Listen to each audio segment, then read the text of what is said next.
Oke, kita akan mulai. Kita punya pelajaran. Ini adalah bagian kedua daripada seri The Just Shall Live by Faith. Di Ibrani 2 ayat 4 dikatakan, The just shall live by his faith. Orang yang just itu yang benar ya. Dan kata just itu kita dapati di Roma 7 ayat 12, di mana hukum, the law of God itu just, holy dengan good. Dan Roma 8 ayat 3 dan ayat 4 dikatakan hukum itu nggak bisa bilang orang itu just, holy, atau good karena orang itu lemah dalam dagingnya. Sehingga Tuhan Yesuslah yang datang dan melalui iman orang itu sekarang dibilang just. Jadi hukum nggak bisa bilang orang itu just. Dia hanya bisa dibilang just melalui iman. Jadi orang yang just sebagaimana dia dinyatakan just melalui iman, kehidupannya seterusnya setelah dia dinyatakan just pun melalui iman. Karena untuk hidup melalui iman ialah selama dia ada nafas, selama dia masih hidup, dia hidupnya melalui iman. Sehingga dia tetap dinyatakan just, karena cara untuk dinyatakan just ialah melalui iman. Dan untuk tetap hidup berdasarkan iman ialah untuk tetap mempertahankan justnya. Nah, kalau kita lihat di Ibrani 11 ya, ayat 4, 5, 7, dan 8 di sini, kita bicara tentang melalui iman ada Abel di sini. Kita tahu Abel mempersembahkan korban yang diterima Tuhan. Sementara Kain, dia mempersembahkan korban yang ditolak Tuhan.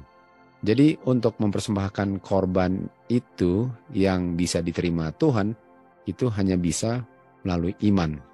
Artinya Abel ini adalah orang yang just, karena dia hidupnya dalam konteks mempersembahkan korban, dia melakukannya berdasarkan iman atau melalui iman. Jadi nggak bisa orang yang just lalu ada bagian kehidupannya yang dia lakukan bukan berdasarkan iman. Jadi kalau dia melakukannya berdasarkan iman, semua yang dilakukan berdasarkan iman. Karena nggak bisa dia beriman dalam hal tertentu dan tidak beriman dalam hal yang lain. Itu artinya hidupnya berdasarkan iman. Namanya dia bernafas, semua yang dilakukan berdasarkan iman. Berdasarkan iman. Semua yang dilakukan berdasarkan iman. Dan kita lihat Enoh juga. Enoh hidupnya berdasarkan iman, kita tahu dia ditranslate atau diangkat ke surga tanpa lihat kematian. Karena hidupnya berkenan di hadapan Tuhan. Nah kalau dibilang dia please God, artinya ada yang dia bikin yang membuat dia please God. Noah pun hidupnya berdasarkan iman atau melalui iman. Dan dia ungkapkan imannya dengan mempersiapkan bahtera, di mana orang yang selamat akan masuk ke dalam bahtera. Abraham punya kehidupan pun melalui iman. Dan dia ungkapkan dia punya iman itu dengan dia menurut perintah Tuhan untuk keluar dari tempat dia berdiam ke tempat yang Tuhan sudah siapkan. Jadi yang saya kasih tunjuk di sini adalah buku Ibrani, dan Ibrani ini ditulisnya di Perjanjian Baru, tapi dia punya contoh-contoh iman ini adalah orang-orang yang di Perjanjian Lama semua. Dan karena Perjanjian Lama lah contohnya orang-orang ini, artinya orang-orang di Perjanjian Lama termasuk di Perjanjian Baru pun kalau mau dibilang just semuanya melalui iman. Nggak ada orang di bumi ini yang pernah menjadi just atau dibenarkan kecuali melalui iman. Artinya ini sudah ada sebelum kayu salib. Karena semua contoh di Ibrani adalah orang-orang, paling kurang yang saya pilih di sini ya, adalah orang-orang yang hidupnya sebelum kayu salib. Artinya orang yang just itu adalah orang yang hidupnya melalui iman, itu berlaku untuk sebelum kayu salib dan setelah kayu salib. Karena cara Tuhan menyatakan orang just itu nggak pernah berbeda. Maliaki 3 ayat 6 katakan Tuhan tidak berubah. Jadi cara orang dibenarkan semua sama melalui iman. Dan kalau dibilang bahwa orang itu dibenarkan melalui iman, itu bukan berarti bahwa dia tidak menurut. Seakan-akan untuk menurut itu lawannya daripada dibenarkan melalui iman.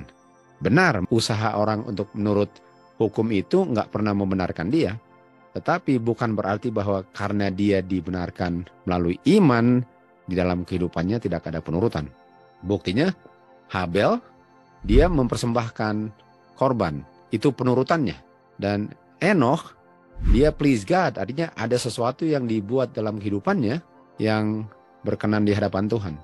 Noh punya pengungkapan iman ialah dia membangun bahtera sesuai dengan perintah Tuhan.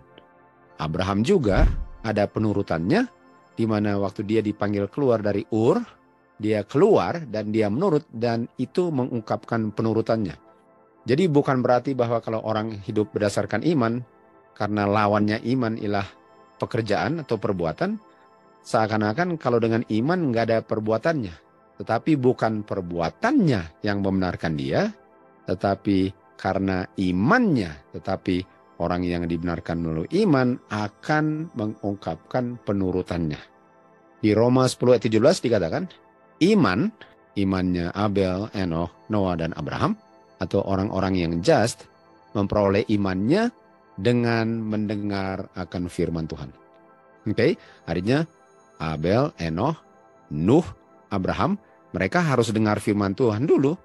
Kalau mereka mau dibenarkan melalui iman, sehingga mereka harus ada iman dulu, dan iman itu diperoleh dengan mendengar akan firman Tuhan.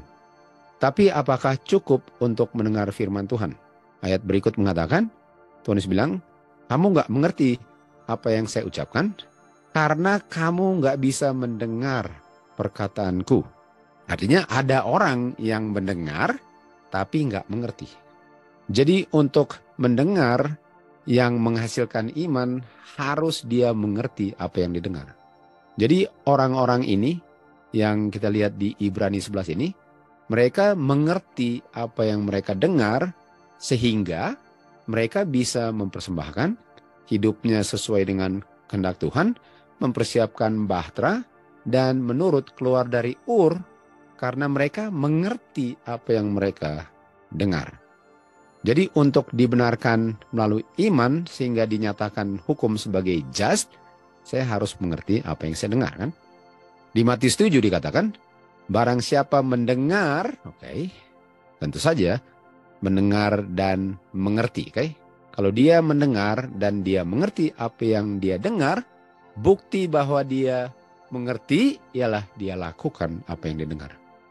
Dan orang yang melakukan apa yang dia dengar karena dia mengerti apa yang didengar adalah orang yang bijaksana. Karena di Daniel 12 ayat 10 dikatakan, orang bijaksana mengerti. Dia mengerti apa yang dia dengar, dan dengan dia mengerti, dia melakukan apa yang didengar. Artinya, untuk memperoleh iman, sehingga melalui iman saya bisa dibenarkan oleh hukum sebagai orang yang just, holy, dengan good, saya harus mengerti apa yang saya dengar, dan hasil mengertinya itu saya lakukan apa yang saya dengar. Baru bisa dibilang dia ada iman. Jadi iman itu diperoleh melalui mendengar, mengerti apa yang didengar, dan melakukan apa yang dia dengar. Melakukan firman Tuhan yang didengarkan. Begitu caranya kita memperoleh iman. Di Yakobus 1:22 dikatakan, jangan kamu hanya mendengar saja, tetapi kamu harus melakukan firman Tuhan yang kamu dengar. Dan untuk melakukan, kamu harus mengerti apa yang kamu dengar. Itu caranya untuk memperoleh iman. Kita tahu nggak bisa masuk kerajaan surga tanpa iman. Jadi ini sangat penting, kan? Nah, mari kita lihat buktinya di sini. Bicara tentang Petrus berjalan di atas air. Kita mau bicara tentang dengar, mengerti, dan melakukan. Mari kita terapkan 3 langkah ini dalam pengalaman Petrus di Matius 14. Petrus menjawab kepada Tuhan Yesus yang dia belum pasti bahwa itu Tuhan Yesus dan berkata, Lord, kalau memang itu engkau, artinya dia belum pasti. Dan cara dia menanyakan ini ialah untuk mau memastikan bahwa itu memang gurunya Tuhan Yesus. Kalau memang ini engkau, perintahkanlah saya atau panggillah saya untuk datang menuju engkau di atas air. Artinya kalau ini memang engkau, artinya Petrus mengerti bahwa hanya gurunya Tuhan Yesuslah yang bisa dengan firman-Nya membuat Petrus jalan di atas air. Petrus mengerti ini, makanya dia bilang, kalau memang ini engkau, coba panggil saya jalan di atas air. Karena kalau ini bukan engkau, udah pasti nggak bisa kan. Jadi Petrus tahu bahwa Tuhan Yesus punya firman itu sanggup membuat Petrus jalan di atas air. Lalu Tuhan Yesus konfirmasi kepada Petrus bahwa dia memang Tuhan Yesus. Jadi Tuhan Yesus bilang kepada Petrus, datang. Satu kata saja, datang. Nah sekarang Petrus dengar kan? Petrus dengar firman Tuhan. Petrus dengar kata datang. Nah setelah dengar, dia harus apa? Dia harus mengerti. Nanti kita lihat apa yang dia harus mengerti untuk dia bisa jalan di atas air. Lalu ayat ini bilang Petrus keluar dari dia punya perahu dan dia jalan di atas air menuju Tuhan Yesus. Artinya Petrus dengar dan dia lakukan atau dia menurut. Artinya Petrus beriman. Jadi apa yang membuat dia berjalan? Tentu saja dia mengerti kata datang itu. Petrus mengerti kata datang sehingga dia berjalan di atas air. Apa yang Petrus mengerti dari kata datang? Di 1 Tesalonika 1 ayat 5 dikatakan, gospel kita, Rasul Paulus bilang, gospel yang kami ajarkan bukan hanya dalam perkataan saja, tetapi perkataan yang kamu dengar itu adalah kuasa. Dalam hal Petrus, kata datang yang kamu dengar bukan hanya kata datang yang didengar, tetapi kata datang itu adalah kuasa yang menyanggupkan kamu untuk datang berjalan di atas air. Jadi apa yang Petrus mengerti waktu dia dengar kata datang? Buktinya dia bilang, kalau itu memang engkau, suruh saya datang jalan di atas air. Artinya dia sudah tahu kuasanya. Buktinya dia bilang, kalau memang itu engkau, panggil saya untuk datang jalan di atas air. Dan Petrus mengerti bahwa firman Tuhan Yesus itu bukan hanya perkataan saja yang didengar, tetapi kuasa yang menyanggupkan Petrus untuk melakukan apa yang didengar. Dalam hal ini datang berjalan di atas air menuju Tuhan Yesus. Itu iman. Artinya Petrus adalah orang yang beriman. Dari mana saya tahu dia beriman? Karena dia dengar kata datang, dia mengerti kata datang, dan dia datang. Itu beriman. Oke, sekarang kita lihat contoh daripada seorang centurion di Matius 8. Kita tahu orang ini ada hambanya di rumah yang sakit lumpuh, dan sekarang dia datang kepada Tuhan Yesus, dan dia udah pernah dengar tentang Tuhan Yesus. Karena dia pernah dengar tentang Tuhan Yesus ini, itu sebabnya dia datang menuju Tuhan Yesus. Dan dia bilang, tolong saya punya hamba di rumah berbaring menderita. Tentu saja yang diinginkan ialah hambanya untuk enggak menderita lagi. Dengan kata lain, tolong sembuhkan hamba saya.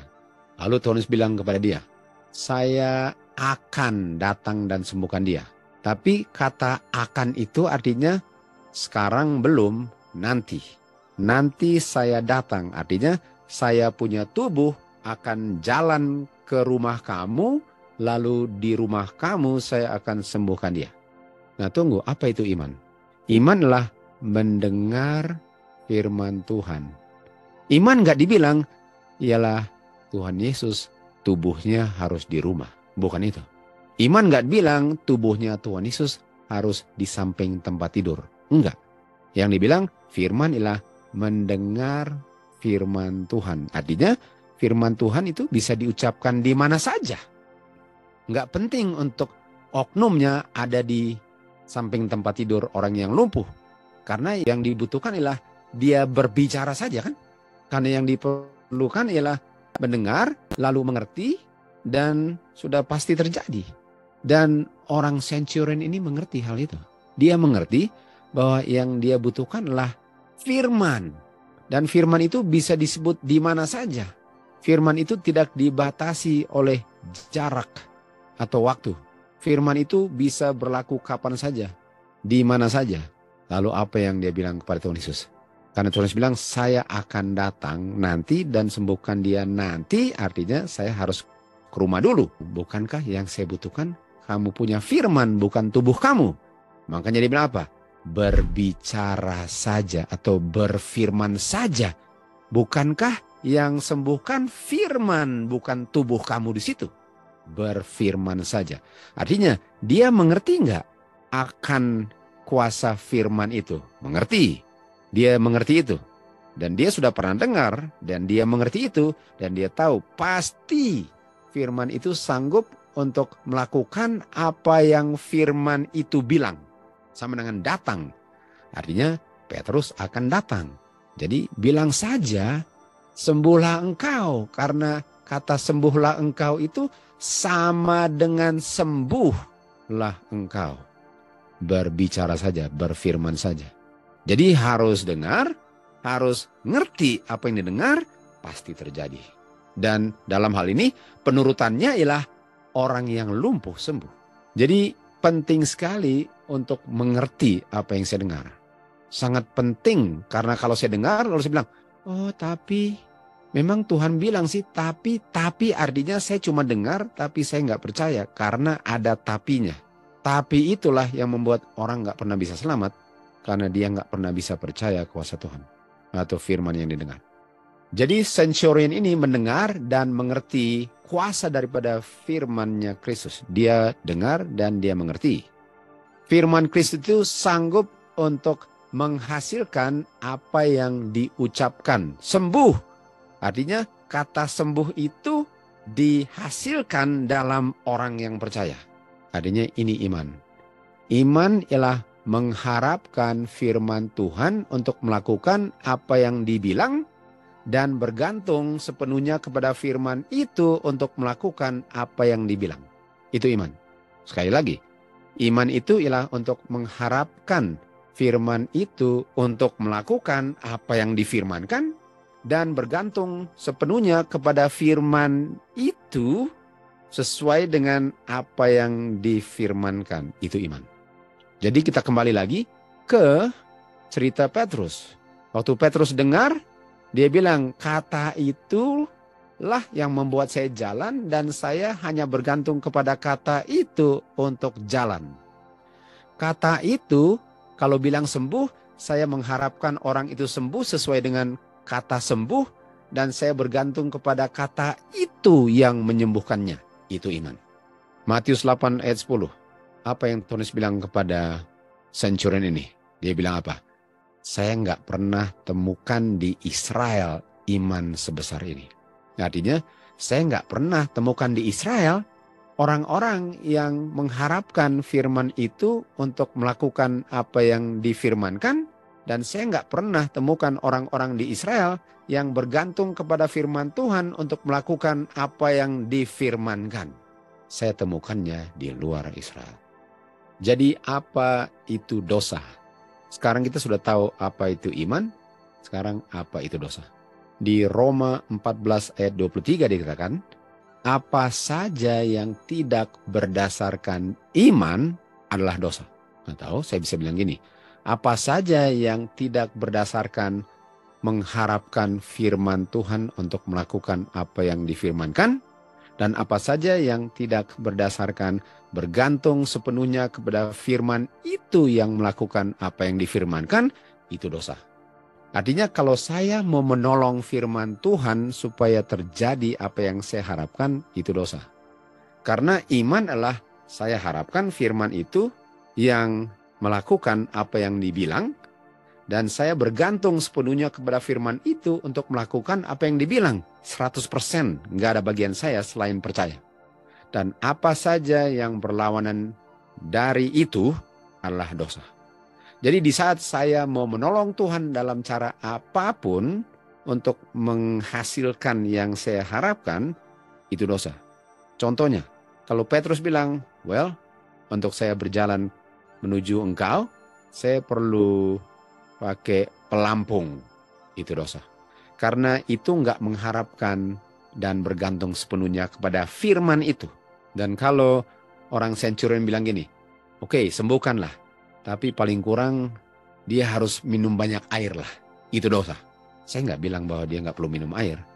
namanya firman Tuhan bilang sembuh, sembuh, titik. Tanpa ada apa-apa yang lain. Apa saja yang selain itu adalah dosa.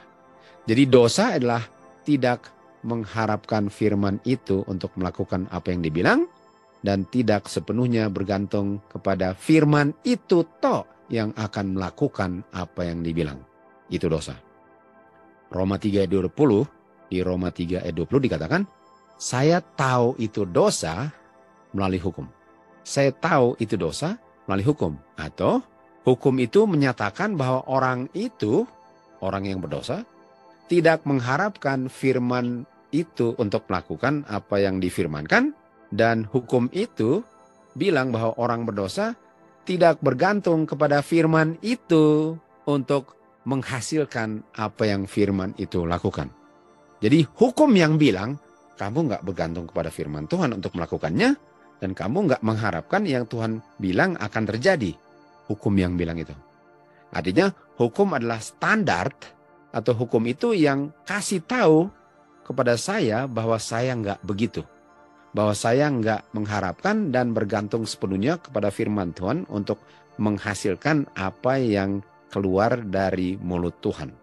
Jadi saya nggak bisa bilang kamu berdosa kecuali saya gunakan hukum sebagai standarnya bahwa kamu berdosa. Karena bukan saya standarnya, harus hukum standarnya. Karena hanya hukum yang bisa bilang itu. Seperti di Matius 5. Mungkin saya bisa lihat orang berzina, lalu saya bilang dia berzina. Tapi apakah saya bisa lihat orang berzina dalam pikirannya? Saya nggak bisa bilang orang itu berzina dalam pikirannya, sehingga saya nggak bisa bilang itu dosa kalau saya nggak bisa lihat, saya nggak bisa mendeteksi apa yang dipikirkan dalam pikirannya. Hanya hukum Tuhan. Dan kalau bicara hukum Tuhan, kita ngomong spiritual law, bukan natural law yang sekedar ditulis di batu kan. Jadi hukum itulah yang bisa tahu itu dosa atau enggak. Karena hukum itu yang spiritual law yang bisa membaca isi hati manusia. Oke, Matius 14 ayat 30 dikatakan. Sekarang bicara tentang Petrus ya. Setelah dia jalan, artinya waktu dia jalan dia beriman. Karena dia dengar, dia mengerti, dan dia jalan. Dia beriman, dia just. Dalam hal ini dia just. Kenapa dalam hal ini? Karena ceritanya belum habis. Di Matius 14:30, waktu Petrus lihat angin badai, artinya sekarang dia percaya, lebih percaya angin daripada firman Tuhan. Jadi dia sedang jalan ini. Dia sudah percaya, dia sudah dengar, dan dia sudah percaya, dan dia buktikan dia percaya akan apa yang didengar. Dan dia sudah mengharapkan firman itu yang membuat dia jalan, dan dia sedang bergantung kepada firman itu untuk membuat dia jalan. Tapi waktu dilihat angin, dia mulai ragu sekarang akan firman yang dia harapkan dan bergantung kepada firman untuk membuat dia jalan. Seakan-akan angin itu bisa membatalkan kuasa Tuhan. Jadi sekarang dia nggak hidup berdasarkan iman, dia hidup berdasarkan apa yang dia lihat, bukan apa yang dia dengar. Karena dia lihat angin dan dia sudah pikir, wah tenggelam saya. Lalu dia ketakutan. Dan waktu dia ketakutan, dia mulai tenggelam. Artinya, di saat dia mulai tenggelam, dia sudah tidak mengharapkan firman itu membuat dia jalan. Dan dia tidak bergantung sepenuhnya kepada firman itu untuk jalan di atas air. Dan di saat itu terjadi, dia tidak beriman. Dan di saat dia tidak beriman, mulai tenggelamlah dia. Dan waktu dia tenggelam, dia bilang apa? Tuhan, selamatkan saya. Kalau saya nggak beriman, tadi bilang apa? Roma 14:23, orang yang tidak beriman adalah orang yang berdosa. Di saat dia tidak percaya, dia berdosa. Karena dosa adalah tidak percaya apa yang didengar. Lalu dibilang apa?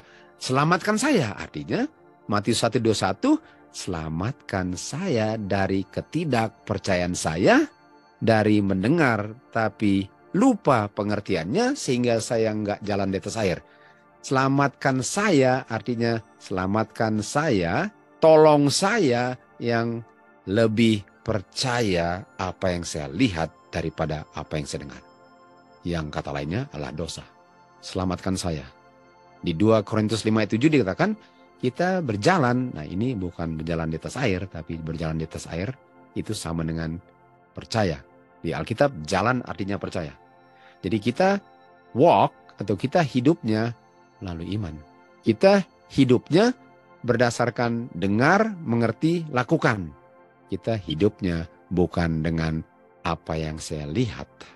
Dan yang Petrus lihat adalah angin. Dan angin itu yang membuat dia goncang terhadap iman dia. Artinya hanya karena orang percaya dalam langkah-langkah tertentu, belum tentu dia tetap percaya, karena kalau dilihat sesuatu yang sangat besar sesuatu itu bisa membuat dia ragu, dan ragu itu membuat dia berdosa, karena seakan-akan firman Tuhan itu enggak sebesar kuasa angin. Lalu ayat 31, Tuhan bilang apa? Oh, kamu imannya kecil, kenapa kamu ragu? Nah tadi centurion Tuhan bilang apa? Saya nggak pernah lihat di Israel iman yang besar seperti ini. Artinya iman yang besar lah iman yang lebih besar daripada kuasa badai. Iman yang kecil lah iman yang dikasih tenggelam oleh kuasa badai. Artinya kita punya iman harus bertumbuh. Nah, minggu depan kita akan belajar bagaimana iman itu bertumbuh dan seterusnya kan. Makanya di Yohanes 8, 33:1-32 dikatakan apa? Walaupun kamu percaya, kamu harus tetap mendengar firman Tuhan. Karena kamu punya iman kan mulainya kecil. Dan untuk menjadi besar, kamu harus diuji setiap langkah. Dan ini adalah ujian bagi Petrus. Sesuai dengan 1 Korintus 10 ayat 13, Petrus harusnya bisa menghadapi dia punya badai. Karena Tuhan nggak akan memberikan suatu ujian yang lebih dari kemampuan Petrus. Petrusnya aja yang lalai dalam hal ini. Tentu saja lalai itu bukan berarti dia pasti hilang, karena Tuhan kasih kesempatan untuk bertobat dan belajar dari dia punya pengalaman, sehingga lain kali dia lebih percaya lagi. Itulah perjalanan kita dalam jalan yang sempit ini. Lalu Tuhan bilang apa? Kenapa kamu ragu? Nah, apa artinya ragu? Petrus ragu atau meragukan firman Tuhan untuk melakukan apa yang keluar dari mulut Tuhan Yesus.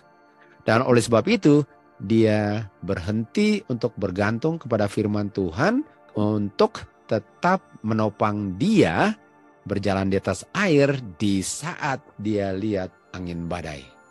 Jadi angin-angin badai inilah yang bisa membatalkan iman saya kalau iman saya masih kecil. Itu sebabnya Tuhan izinkan hal-hal seperti ini supaya dia bertumbuh.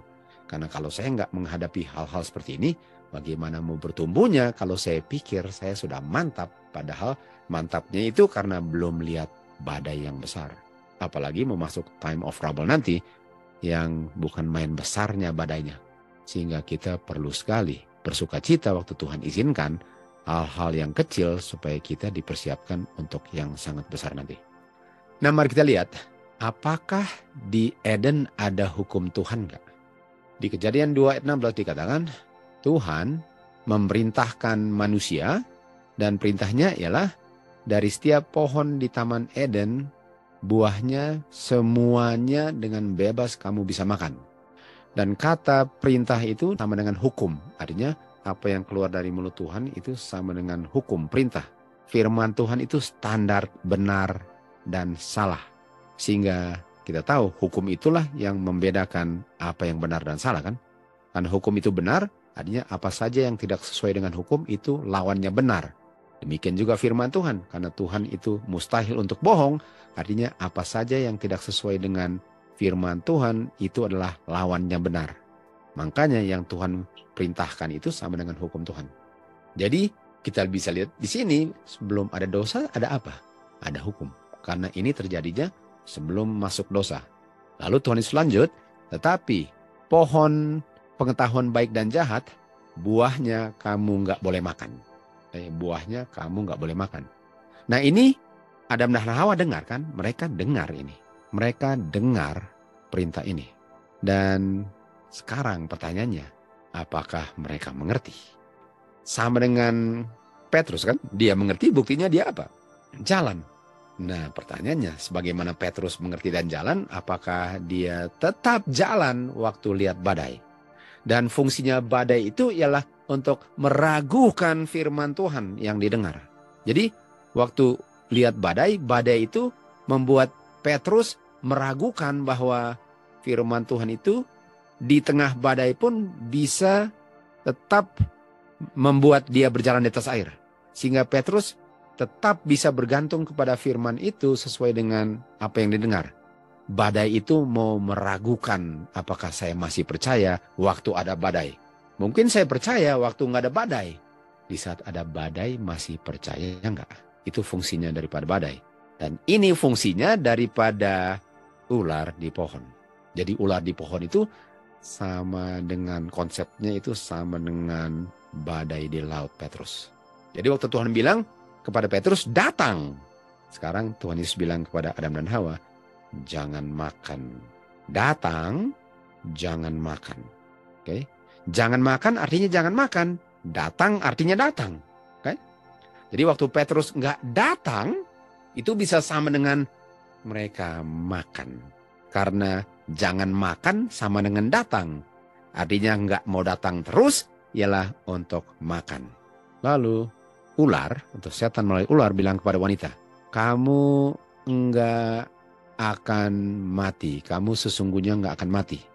Sementara Tuhan bilang apa? Kalau kamu makan, kamu sesungguhnya akan mati. Setan bilang, kalau kamu makan, kamu sesungguhnya enggak akan mati. Dia tambah satu kata. Dia tambah badainya di situ. Jadi waktu Petrus jalan di atas air, dia punya badai itu meragukan firman Tuhan. Apakah memang demikian? Padahal dia sedang jalan.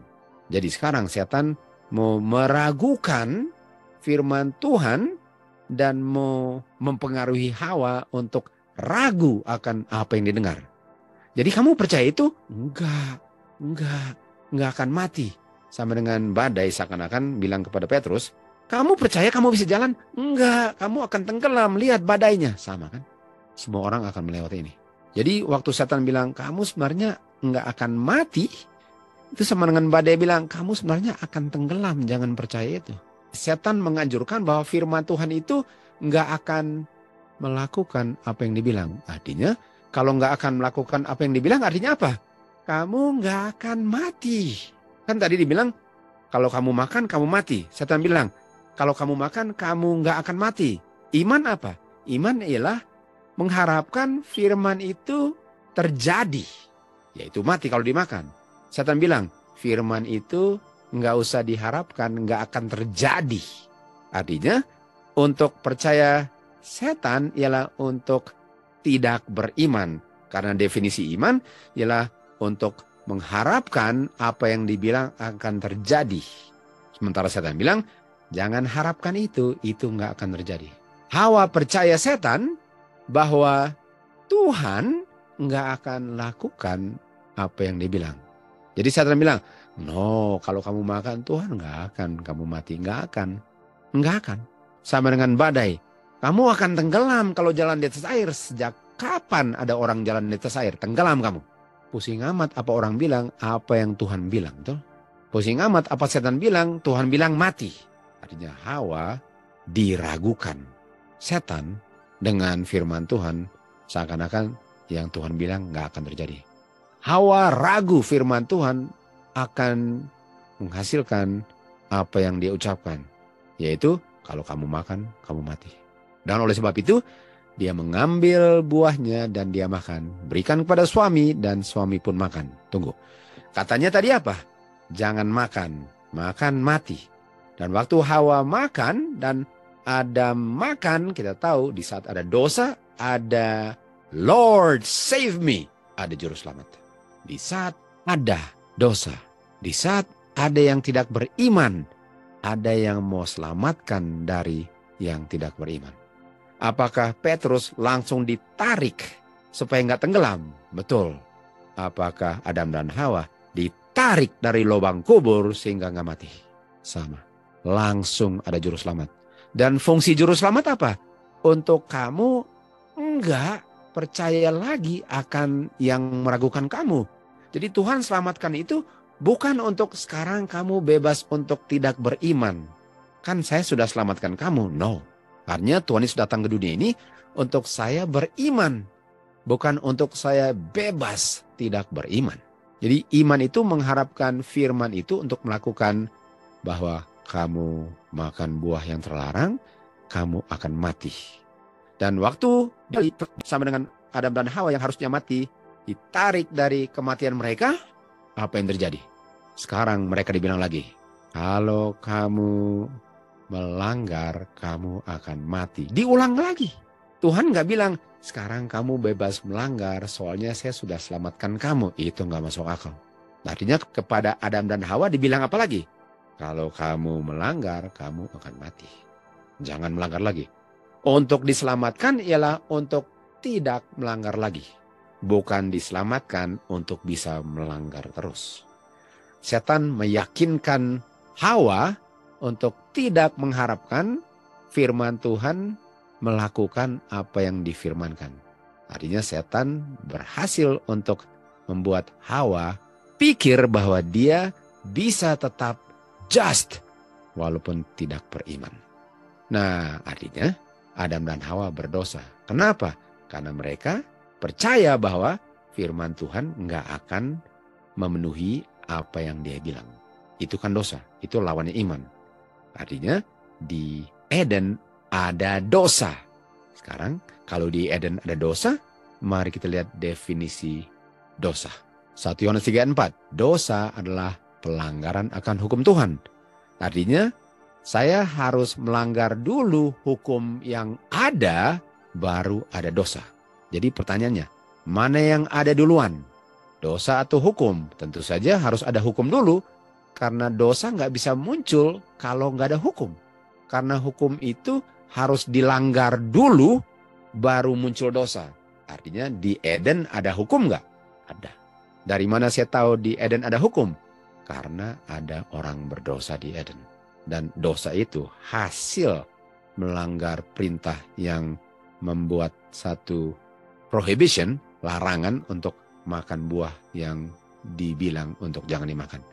Jadi waktu firman Tuhan berfirman, itulah hukumnya, dan buktinya mereka berdosa karena mereka melanggar apa yang mereka dengar, hukum Tuhan. Roma 7:7 dikatakan, saya nggak tahu apa itu dosa, Rasul Paulus bilang, kecuali melalui hukum. Karena saya nggak tahu apa itu lust, kecuali hukum yang bilang, jangan kamu covet. Artinya, kalau nggak ada hukum, nggak ada dosa. Kalau nggak tahu ada hukum, saya nggak tahu yang saya bikin itu berdosa. Tapi karena hukum sudah ada, semua orang telah berdosa walaupun ada yang nggak tahu bahwa dia berdosa. Karena hukum sudah ada. Jadi kita kembali ke 1 Yohanes 3:4. Karena saya tahu itu dosa karena hukum. Jadi nggak ada yang tahu itu dosa kecuali dia tahu itu dosa dari hukum. Artinya 1 Yohanes 3:4 katakan dosa itu adalah pelanggaran hukum yang saya sudah ketahui. Jadi kalau saya tahu itu dosa, saya tahu itu karena hukum bilang itu dosa. Jadi dosa itu yang tidak baik. Saya tahu yang tidak baik karena ada yang baik. Yang baik itu adalah lawannya daripada yang nggak baik. Sehingga semua yang bertentangan dengan yang baik adalah yang tidak baik. Jadi pelanggaran itu ialah untuk tidak mengharapkan perkataan Tuhan Yesus itu akan melakukan apa yang dikatakan dan tidak mau bergantung pada firman Tuhan untuk melakukan apa yang firman itu lakukan.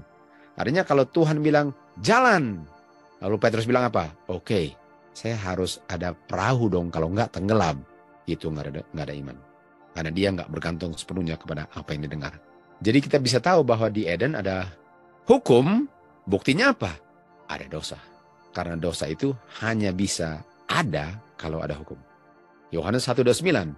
Yohanes bilang, lihat dombanya God, Tuhan Yesus, yang mengambil dosa dunia.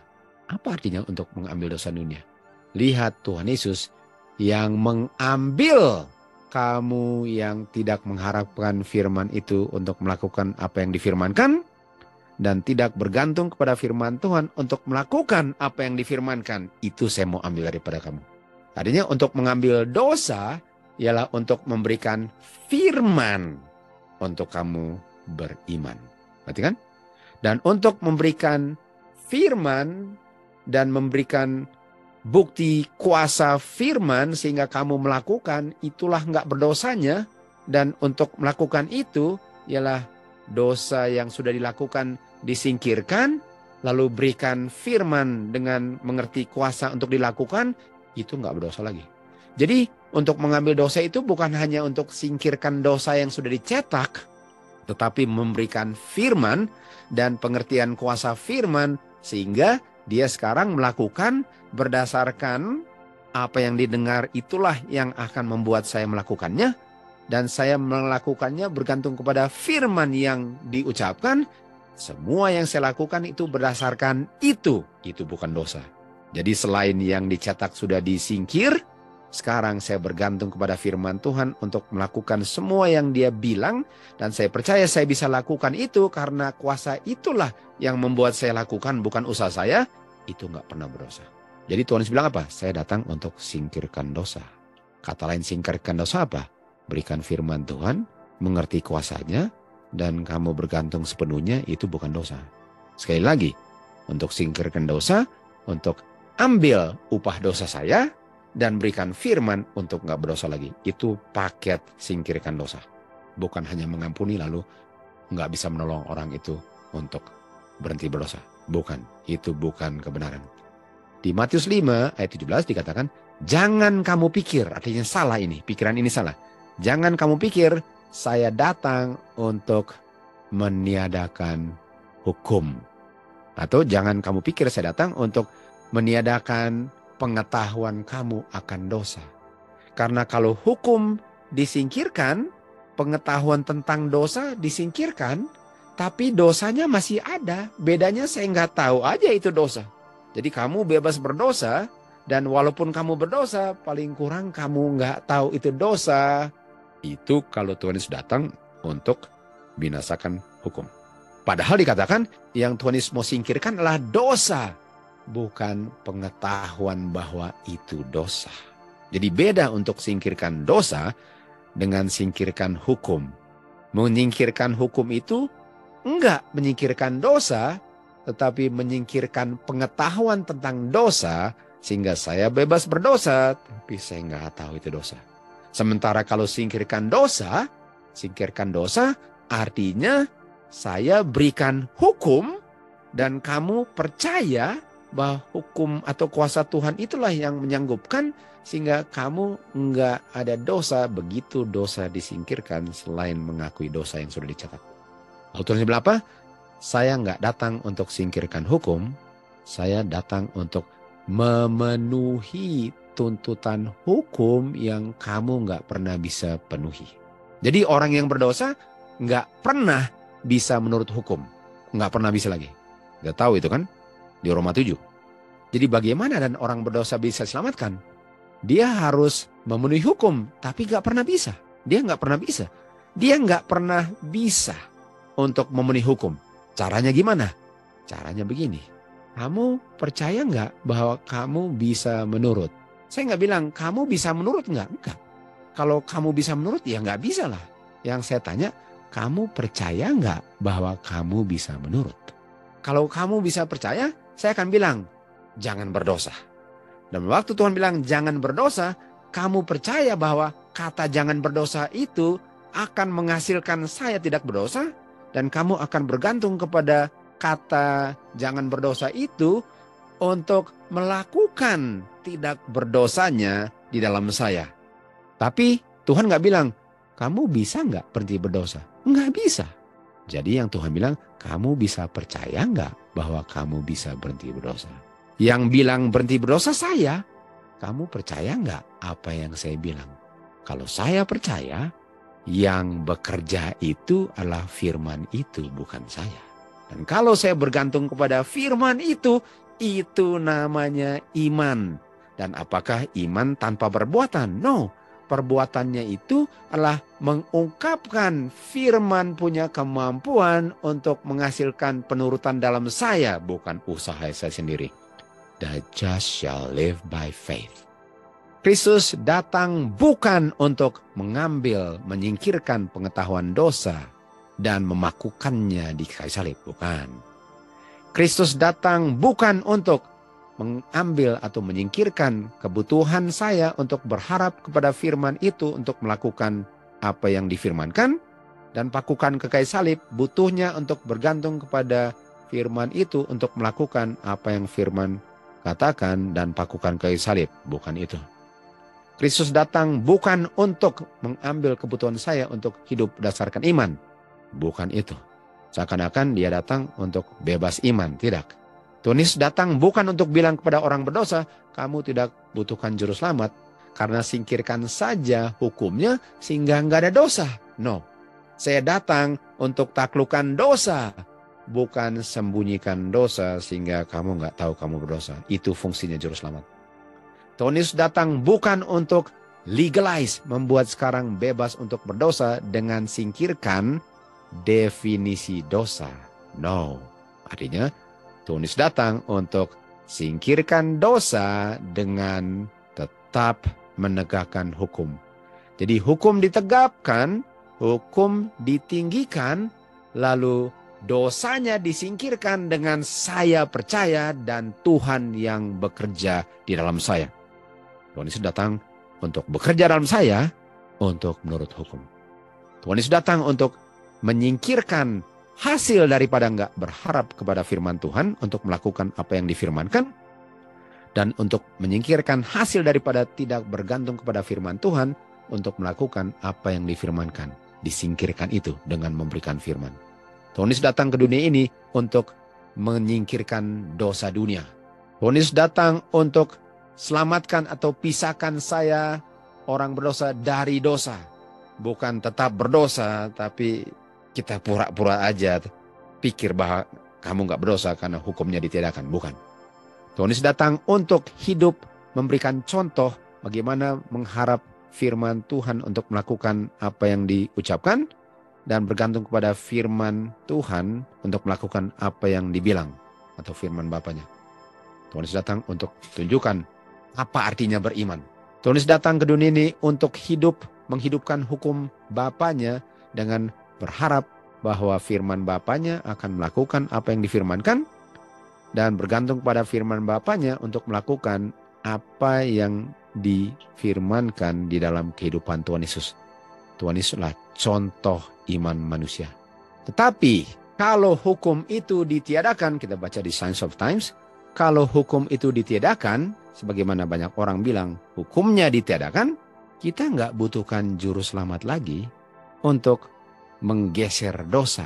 Karena untuk apa mau menggeser dosa kalau nggak ada dosa karena hukumnya sudah ditiadakan. Jadi kalau Tuhan Yesus singkirkan hukum, sekarang siapa yang mau bilang itu dosa?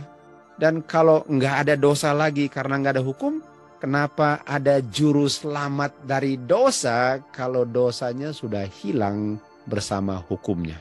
Jadi untuk bilang bahwa hukum itu ditiadakan, itu sama dengan bilang saya tidak butuhkan juru selamat karena juru selamat saya selamatkan dari dosa yang sudah nggak ada lagi dengan hukumnya ditiadakan.